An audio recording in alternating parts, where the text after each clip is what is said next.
पहले देखते हैं हार्ट क्या है। ये देखिए मैं ड्रॉ करता हूं, ये कौन है? हम और आप। ये है हमारा पूरा बॉडी, और ये देखिए हार्ट है। यहाँ पे हार्ट होता है। कितना बड़ा हार्ट का साइज होता है? करीब करीब 300 ग्राम वजन होता है इसका। एक समझ लीजिए एक एप्पल के जितना हार्ट होता है। ये पंप करता रहता है, और ये जब पंप करता है तो यहाँ से ब्लड पूरे शरीर को जाता है। मैं हार्ट को थोड़ा बड़ा करके दिखाता हूँ।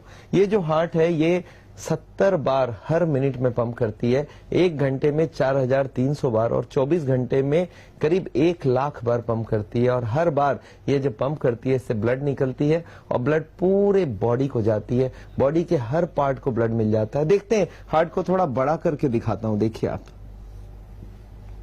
ये देखिए ये हार्ट है बड़ा करके।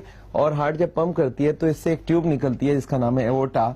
ये 1 इंच मोटी होती है, और ये ब्रांच पूरे बॉडी को एक एक ब्रांच देते रहती है। देखिए पहला ब्रांच राइट हैंड को दिया, फिर ब्रांच ब्रेन को दिया, फिर लेफ्ट हैंड को दिया, फिर ये यू टर्न लिया और हार्ट के पीछे से नीचे उतरता गया।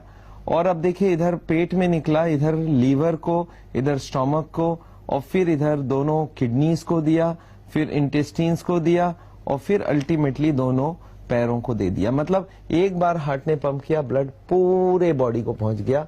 अब जब हार्ट पूरे बॉडी को ब्लड दे रहा है, ब्लड से बॉडी को क्या मिलता है? ऑक्सीजन।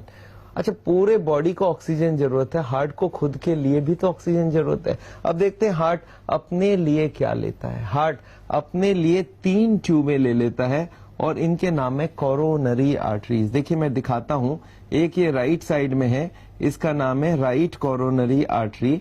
ये ट्यूब कितनी मोटी होती है मैं आपको बताऊं, ये करीब करीब एक बच्चे पेंसिल से लिखते हैं इतना बड़ा होता है हार्ट का जो ये ट्यूब्स होते हैं उनके साइज। एक का नाम है आरसीए, राइट कोरोनरी आर्टरी। ये है राइट वाली ट्यूब। लेफ्ट में 2 ट्यूब है, और ये दोनों ट्यूब को यहाँ पे दिखाता हूँ। देखिए एक ट्यूब पहले निकला, एक पीछे की तरफ घूम के चली गई, इसका नाम है लेफ्ट सर्कमफेरेंस। और एक है एलएडी, लेफ्ट एंटीरियर डिसेंडिंग। ये देखिए ये ड्रॉ कर रहा हूं यहाँ पे। ये जो 3 ट्यूबें हैं, एक का नाम है आरसीए, एक का नाम है एलएडी।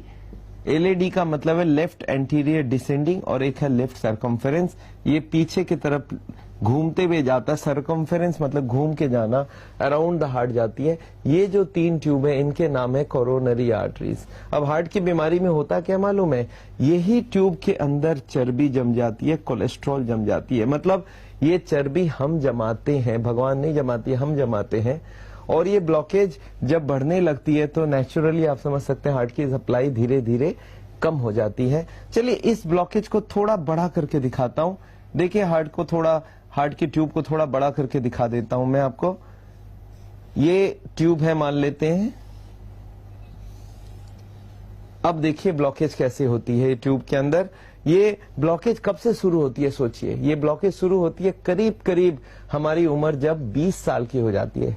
आप समझ लीजिए बच्चा जन्मता है, इतना छोटा होता है, धीरे धीरे बढ़ता रहता है, बढ़ते बढ़ते जब तक वो 18 साल तक होता है तब तक चर्बी खाए कोई प्रॉब्लम नहीं है, क्योंकि ये चर्बी आपकी ग्रोथ, बच्चों का ग्रोथ करने में हेल्प करता है। बट 18 साल के बाद ये वाली ग्रोथ खत्म।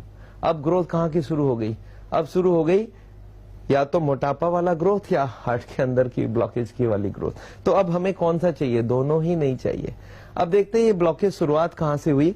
शुरुआत तो पहले 1% से ही होगा। देखिए ये छोटा सा ब्लॉक हुआ, थोड़ा सा ब्लॉक हुआ, 20 साल की उम्र है। अब धीरे धीरे ये ब्लॉकेज बढ़ता जाएगा। ये देखिए ब्लॉकेज और बढ़ गई, ये और थोड़ा ब्लॉकेज बढ़ गया। जैसे जैसे टाइम जाता गया ब्लॉकेज बढ़ती गई। अब देखिए 50% ब्लॉकेज हो चुकी है।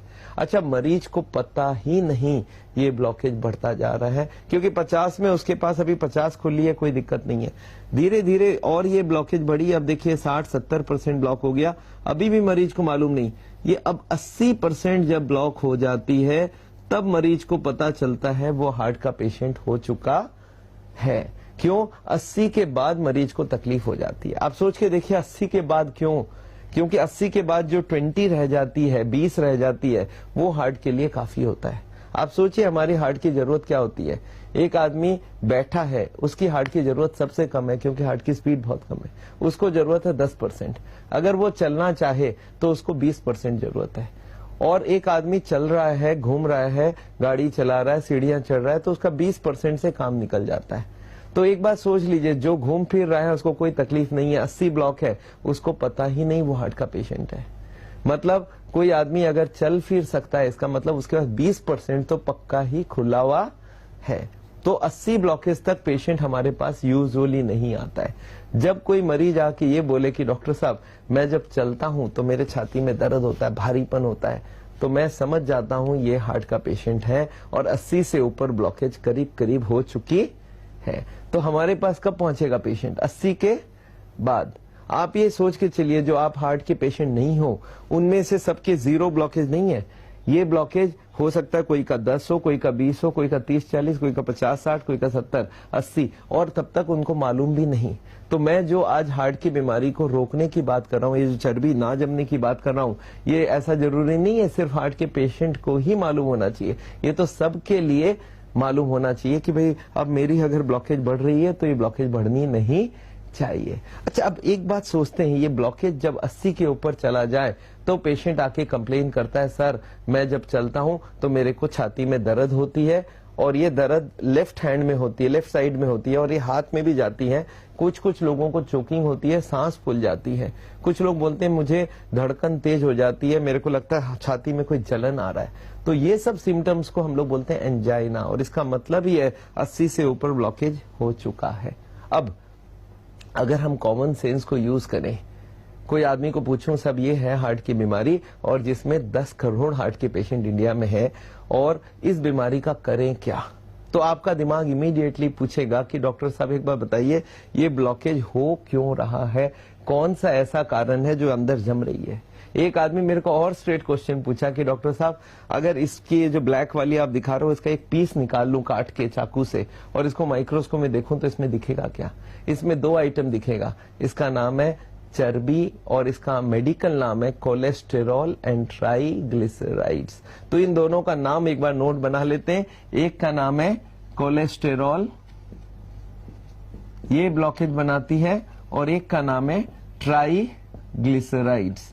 ये 2 जो आइटम्स है इनको आपको बहुत अच्छे से समझना पड़ेगा, और ये 2 आइटम को अगर हम ब्लॉकेज से रोक दें, इनको अगर हम खाने में बंद कर दें तो हार्ट की बीमारी बनना बंद हो जाएगा, ये ब्लॉकेज बढ़ना बंद हो जाएगा, और ये बहुत जरूरी है।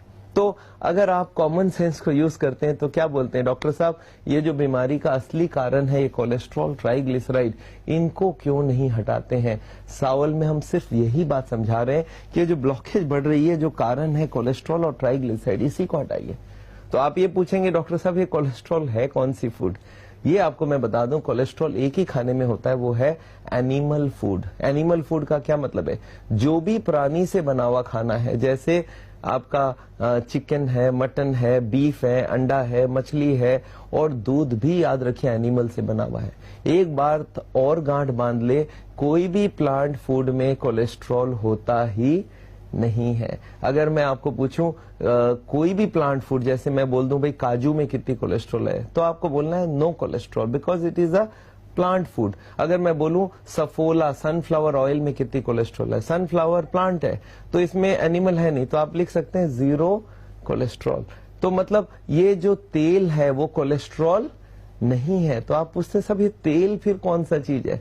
ये है ट्राइग्लिसराइड्स। याद रखिएगा तेल का जो मेडिकल नाम है वो है ट्राइग्लिसराइड्स।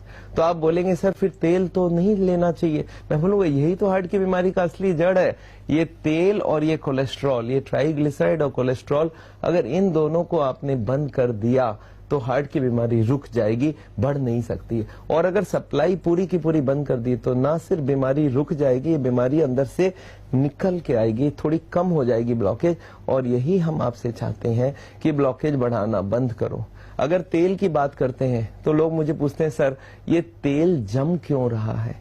मैं आपको बताता हूँ, आप खाने में किचन में जब खाने में तेल यूज करते हैं, आप एक काम कीजिए, शाम को किचन में जाइए और जहां खाना बना है गैस की चूल्हा जो है उसके बगल वाले टाइल में हाथ लगा के देखिए हाथ में क्या जम रहा है। आप देखेंगे हाथ में कुछ गीला गीला सा कोई ग्रीजी आइटम जम रहा है, वो क्या है? तेल है।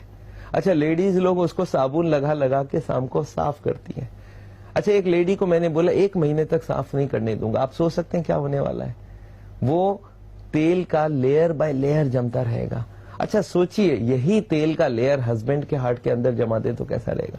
हस्बैंड भी क्यों, परिवार के सारे लोगों के हार्ट में जमा करते हैं। और यही आजकल हो रहा है, वो जो तेल आप खाने में इस्तेमाल कर रहे हैं वही तेल हार्ट के अंदर जमता जा रहा है, ब्लॉकेज बनता जा रहा है।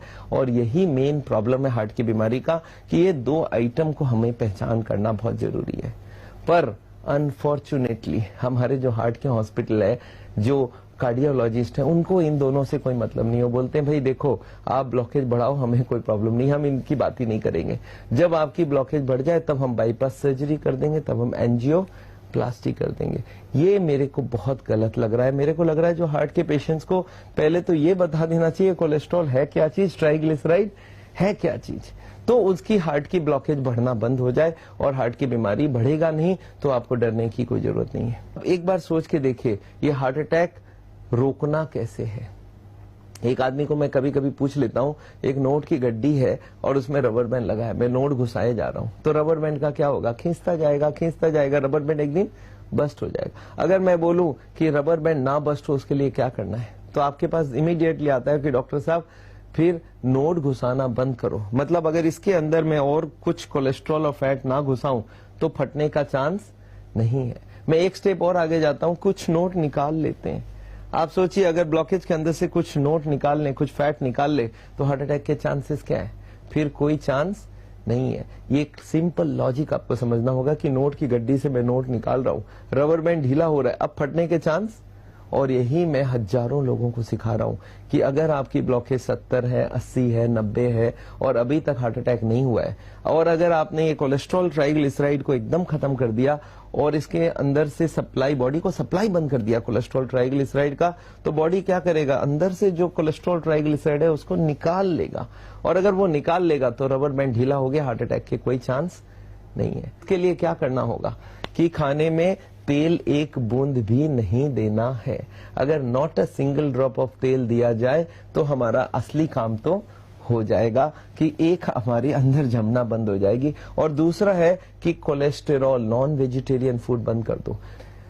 अमेरिका के प्रेसिडेंट है क्लिंटन, मुझे याद है 2004 में उनकी बाईपास सर्जरी हुई और मेरे पास लोग आके बोले सर देखिए क्लिंटन ने बाईपास सर्जरी किया, नई ट्यूब लग गई। पता चला 6 साल बाद 2010 में उसकी फिर से ब्लॉक हो गई, अब इस बार उन्होंने स्प्रिंग लगा लिया। जब उनको रियलाइज हुआ कि स्प्रिंग फिर से बंद होने वाली है, तब ये जाके मिले अमेरिका में हमारे जो वहां पे कोलीग्स हैं डॉक्टर डीन ऑर्निस से, और ऑर्निस ने उनको बताया कि नहीं आप ब्लॉकेज बढ़ाने वाला प्रोसेस कोई बंद करते हैं। उन्होंने बोला सब 2004 में हमको ये बता दिया जाता तो मेरे को बाईपास की जरूरत ही नहीं पड़ती। तो उन्होंने अल्टीमेटली CNN टीवी में बताया कि ब्लॉकेज मैं अगर पहले ही हटा लेता, ब्लॉकेजिंग प्रोसेस रोक देता, तो हमारा काम बन जाएगा। तो याद रखिए ब्लॉकेजिंग प्रोसेस बंद करने के लिए दो चीज, कोलेस्ट्रॉल एंड ट्राइग्लिसराइड। तो अगर बिना तेल के, बिना कोलेस्ट्रॉल और बिना तेल के ट्राइग्लिसराइड के अगर हम खाना बना सकते हैं तो हार्ट की बीमारी को रोका जा सकता है और उसको रिवर्स भी किया जा सकता है।